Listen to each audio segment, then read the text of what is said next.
the Robin Stole Fire. Ages ago, in the dream time, the ancient time when the world was created, the beautiful birds now living in the bush were people. They created the culture and traditions of today. This is a story from that time. One day, near sunset, a group of hunters were returning to their village when they met a very old man. The old man was carrying a spear and an empty day pack.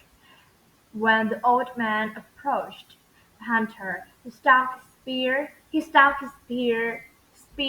into the ground as a sign of peace. The old man began to speak to the hunter. I have come a great distance, my brothers, and many moons have passed. I have traveled to the place where the water speaks with the voice of thunder. I have passed beyond the mist-hidden mountains to the great red plains. And I have traveled to the land that lies beyond the dawn. I have had many adventures. I would like to rescue you for a while. In return for your kindness, I will tell you the secret of the fire of the sun. The leader of the Sun Hunters decided to take the old man back to their village and give him some food. A wonderful meal was quickly prepared. When everyone had finished eating, the tribe gathered around the old man and waited for him to speak. No one knew about fire during this time, when living things enjoyed the warmth of the sun. They often wondered how to take fire from the sky to provide warmth and snow when the snows came.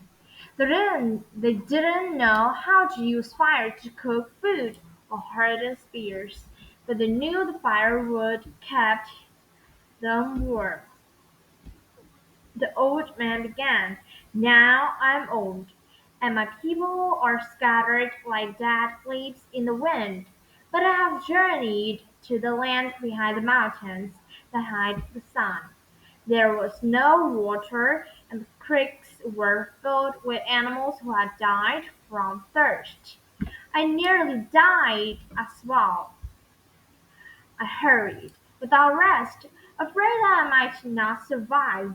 One day, when my tongue was swollen with thirst, my legs were weak, I saw a pool of water in the distance. The old man continued. I ran, stumbled, and crawled until I reached the water. When I lowered my face to drink, it was only sand, pearl with pearl white sand, shimmering in the sun.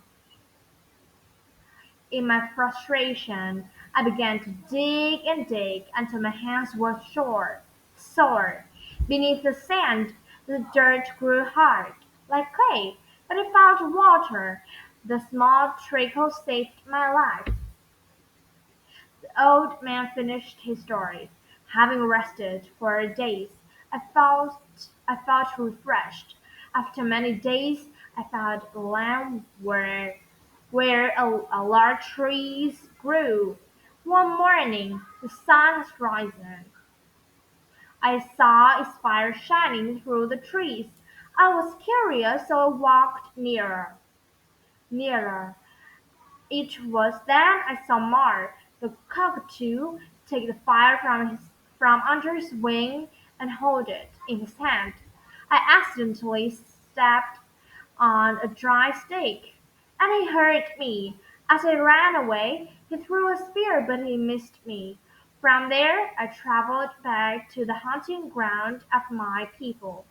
But they were gone. I followed their track until I found you. And now here I sit, offering you the gift of fire. If one of you is brave enough to steal it from Mar.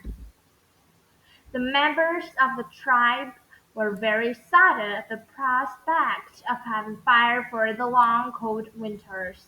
They all spoke at the same time, trying to convey their feelings and idea for stealing fire from Mars. But they did not listen to each other. Finally, one of the elders silenced everyone and said that he had devised a plan. He decided they would hold a gathering called a cor- cor- corroboree and invite Mark to the celebration.